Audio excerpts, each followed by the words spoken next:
that there are many adults in our country who prey on children.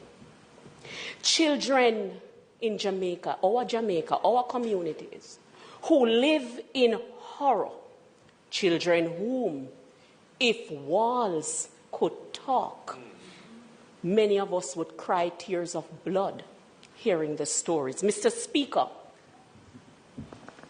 there are grown men, and I will say this in the vernacular, there are grown men who are little pitney them like. There are adult women who prey on little boys. It is an ugly reality. And Mr. Speaker, its leadership is interesting, member, because as Member Smith was saying here to me that, it's since I am an MP that somehow what is happening within the communities is now magnified as people start coming in and they start talking and they start whispering. We realize the number of adults, the number of men who prey on little pitney. They are not interested in a big woman. Not in 18 and over. Children, a budding girl. And then some of them, I don't want to even make the case of mental illness, I don't know. When the opportunity comes, they strike. And another thing that is disheartening is when we have parents, hardworking Jamaicans, who may have to choose the type of love. And what I mean by that, I have to go out there and I have to work. And so I trust you to leave my child in your care. So it's not that you leave the child careless. It is an act of love, and sometimes we have to be careful how we judge. It's an act of love to go out there to earn that bread, to bring home. And then sometimes the worst will happen. So I also use this floor to call on our Jamaican brothers and sisters. Be more mindful. Be more discerning. Because you see, in this era of social media, sometimes you leave your child with your neighbor, your friend, a family member, and they spend more time on their cell phone or on their device than actually watching the child, looking out for the child. These are ugly realities. And back to the treatment of our children. Sometimes we hilariously refer to men and women who prey on our boys and girls. We look at them and we talk about kids' meal. How did that ever become a joke? Huh? To be referring to a sexual predator as someone who likes kids' meal, it should be condemned in the strongest way. Mr. Speaker, another thing that we have to discuss in this house is that more often than not, the community knows. The community sometimes, many times, is aware of who the pedophiles are. They know about that little girl who is being molested. They know about that boy who is being molested. And nobody speaks. And sometimes families know about it, but nobody wants to bring down shame and scandal in the family.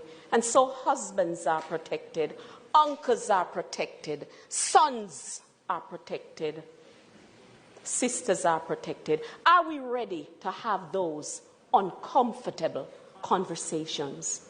So I want to caution us that the issues affecting us, they're close to home, very close to home in our communities. So when we don't want to get up and to make it appear as though there exists a situation in Jamaica where our women and girls are just being brutalized like that. We want to get down, we want to drill down to what some of the uncomfortable truths are.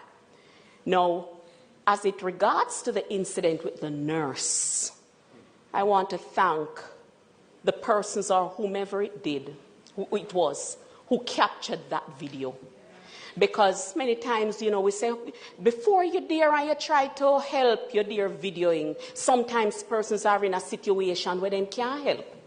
And their way of dealing with it is to bring attention to what has happened.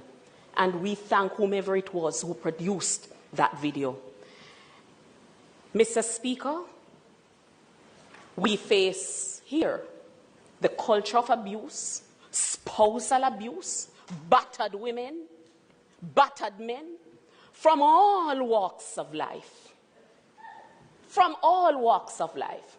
Men who beat their wife, husbands beating their wives.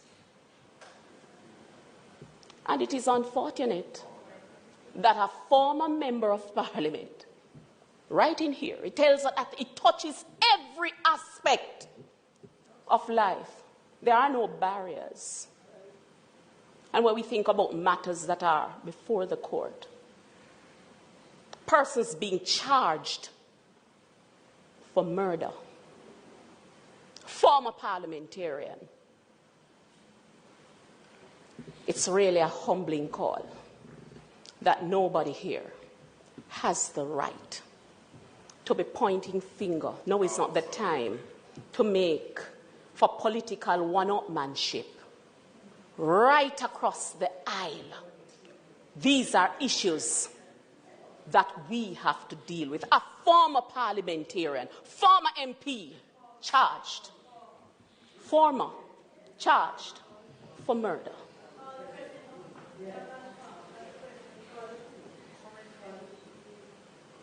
And we don't want to talk about, I don't want to get into any allegation about any current MP, because then that would undermine the very foundation on which I'm standing, that this is a bipartisan approach.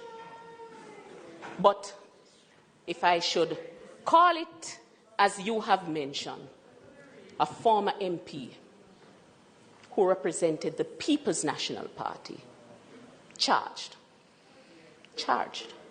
for murder. Mr. Speaker, I have every confidence that we will continue to strengthen the legislative process and do everything in our power to protect women, girls, and indeed all Jamaicans. Thank you, Mr. Speaker.